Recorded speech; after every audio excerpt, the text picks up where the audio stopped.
जय हिंद दोस्तों, जय हिंद बच्चों। पॉलिटिकल साइंस के कैप्सूल धमाके में आपका एक बार फिर स्वागत है। आज अपनी सीरीज का तीसरा पार्ट है, जिसमें आज हम आपकी सेकंड बुक के अंतिम तीनों अध्यायों के इम्पोर्टेंट बड़े प्रश्नों के ऊपर बात करेंगे। भी बोर्ड परीक्षा के हिसाब से कौन कौन से प्रश्न इस वर्ष ज़्यादा इम्पोर्टेंट है, और साथ में बोर्ड के ब्लूप्रिंट को भी समझ लेते हैं चैप्टर वाइज एक एक करके भी किस में किस प्रकार के प्रश्न हैं वो आपके आएंगे। अगर आप इन प्रश्नों को अच्छे से तैयार कर लेंगे, मैं विश्वास दिलाता हूं आपके शानदार मार्क्स आएंगे, आपके सपने जरूर पूरे होंगे। अपना मिशन चल रहा है अब की बार 90 पार, जिसे हम आसानी से अचीव कर पाएंगे। छोटे प्रश्नों पर बहुत बात हो चुकी है, आगे भी करते रहेंगे, लेकिन बड़े प्रश्नों को लेकर काफ़ी बच्चों को संशय था भी बहुत प्रश्न है, कौन से तैयार करें। तो आपको बता रहे हैं, उनको अच्छे से तैयार करते रहिएगा। आज की अपनी सीरीज में हम अपने पहले 5वां जो चैप्टर है आपका कांग्रेस प्रणाली चुनौतियां और पुनर्स्थापन, इसके बोर्ड ब्लूप्रिंट के अनुसार समझ लेते हैं।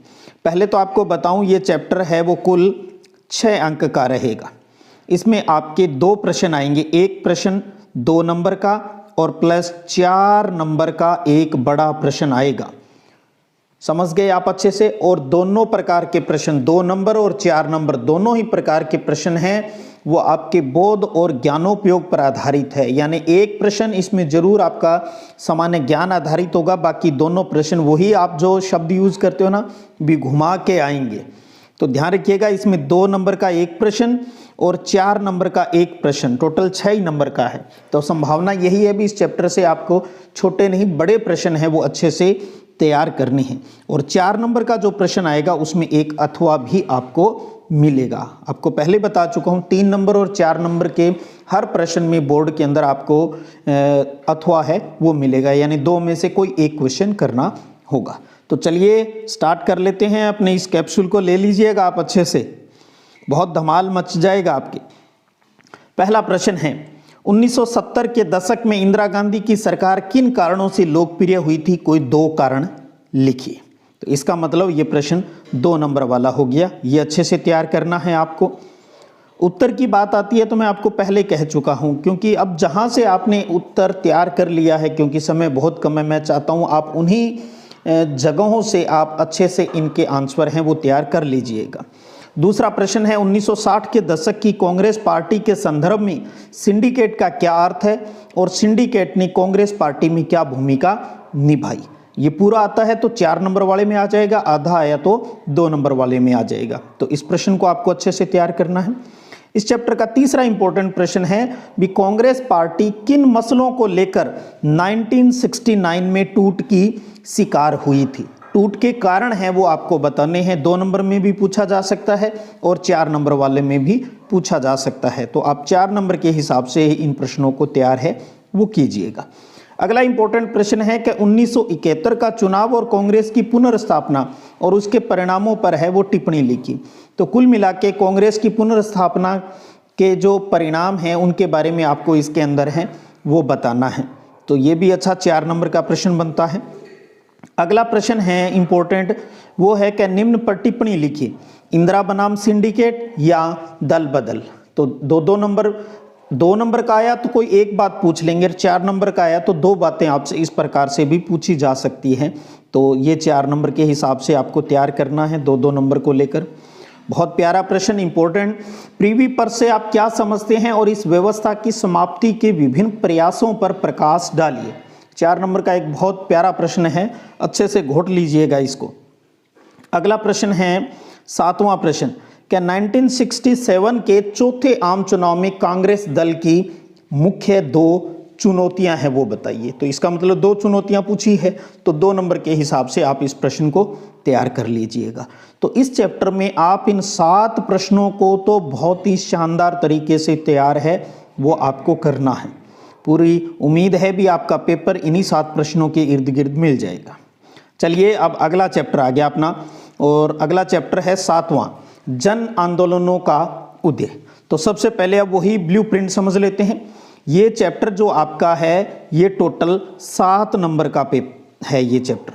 इसके अंदर एक एक नंबर के तो आपके 4 क्वेश्चन आएंगे, तो इसका मतलब इस चैप्टर के अंदर एक एक नंबर वाले प्रश्न भी आपको तैयार करने हैं और साथ में 3 नंबर का एक प्रश्न आपसे पूछा जाएगा, जिसमें 1 नंबर की कोई एक बात पूछ लेंगे, 2 नंबर की साथ में कोई और बात पूछ लेंगे। तो इसका मतलब इस चैप्टर से आपको 3-3 नंबर वाले प्रश्न हैं वो बड़े प्रश्नों के रूप में तैयार करने हैं। छोटे भी करने हैं लेकिन 3-3 नंबर वाले। अब बात आती है वो कौन कौन से तैयार करें, तो वो इंपॉर्टेंट प्रश्नों में उत्तर प्रदेश के कुल भागों में अब उत्तराखंड हो गया, जिसका नाम 1970 के दशक में किन कारणों से चिपको आंदोलन का जन्म हुआ और इस आंदोलन का क्या प्रभाव पड़ा। यानी चिपको आंदोलन है वो बहुत इंपॉर्टेंट रहता है, इस प्रश्न को आपको तैयार करना है। दूसरा प्रश्न है कि भारतीय किसान यूनियन किसानों की दुर्दशा की तरफ ध्यान आकर्षित करने वाली अग्रणी संगठन है। 90 के दशक में इसने किन मुद्दों को उठाया और इसे कहां तक सफलता है वो मिली। ये प्रश्न इंपॉर्टेंट है। तीसरा है कि आंध्र प्रदेश में चले शराब विरोधी आंदोलन यानी ताड़ी विरोधी आंदोलन की बात हो रही है, जो बहुत इंपॉर्टेंट है, महिलाओं द्वारा चलाया गया था, ने देश का ध्यान कुछ गंभीर मुद्दों की तरफ खींचा था। ये मुद्दे क्या थे, उनके ऊपर आपको अपना जवाब देना है, ये प्रश्न इंपॉर्टेंट है। चौथा प्रश्न है, क्या आप शराब विरोधी आंदोलन, जो ताड़ी विरोधी आंदोलन की बात हम अभी कर रहे हैं, को महिला आंदोलन का दर्जा दिया जा सकता है, इसकी व्याख्या है वो अपने को करनी है, ये इंपॉर्टेंट प्रश्न है। पांचवा, नर्मदा बचाओ आंदोलन ने नर्मदा घाटी की बांध परियोजनाओं का विरोध क्यों किया है, ये भी एक प्यारा प्रश्न है इस चैप्टर का। छठा प्रश्न है, क्या आंदोलन और विरोध की कार्रवाइयों से देश का लोकतंत्र मजबूत होता है, अपने उत्तर की पुष्टि में उदाहरण भी दीजिए। 3-3 नंबरों के हिसाब से इन प्रश्नों को आपको तैयार करना है। अगला प्रश्न है कि दलित पैंथर्स ने कौन से मुद्दे उठाए थे।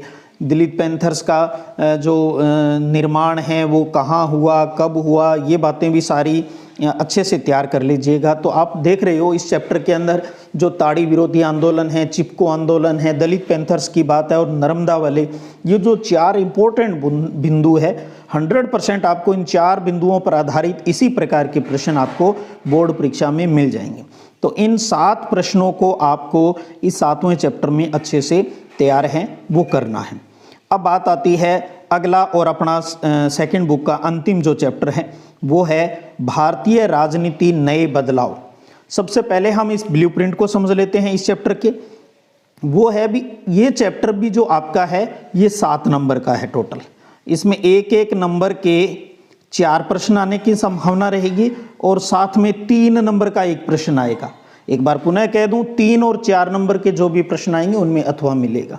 तो इस चैप्टर को बड़े प्रश्न के रूप में, एक 3-3 नंबर वाले प्रश्नों के रूप में भी इसे तैयार है वो अपने को करना है।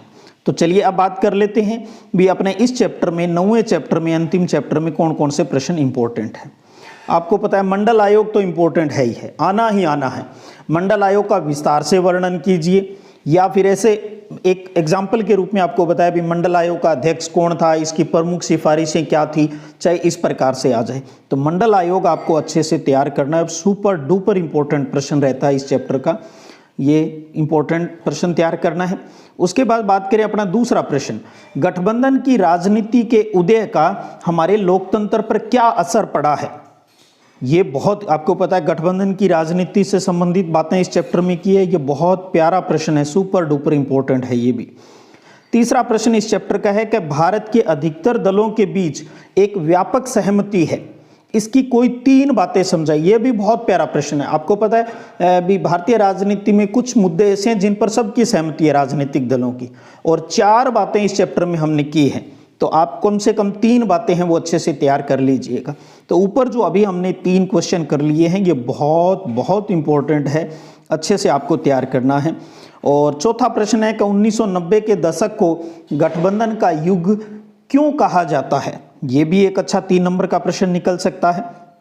इसी प्रकार के सुमेलित वाला भी आ सकता है भी, निम्न को सुमेलित कीजिए। एक तरफ राष्ट्रीय मोर्चा, संयुक्त मोर्चा, राजग सप्तंग दिए हैं और उसके सामने भी हाँ ये किस प्रकार का गठबंधन था, तो मैचिंग वाला भी ये एक प्यारा प्रश्न है, इसको भी आप अच्छे से तैयार है वो कर लीजिएगा।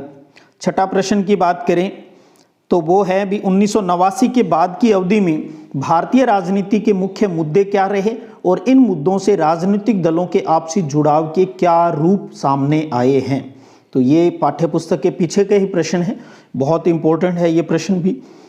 उसके बाद अगला प्रश्न है कि गठबंधन की राजनीति के इस नए दौर में राजनीतिक दल विचारधारा को आधार मानकर गठजोड़ नहीं करते हैं।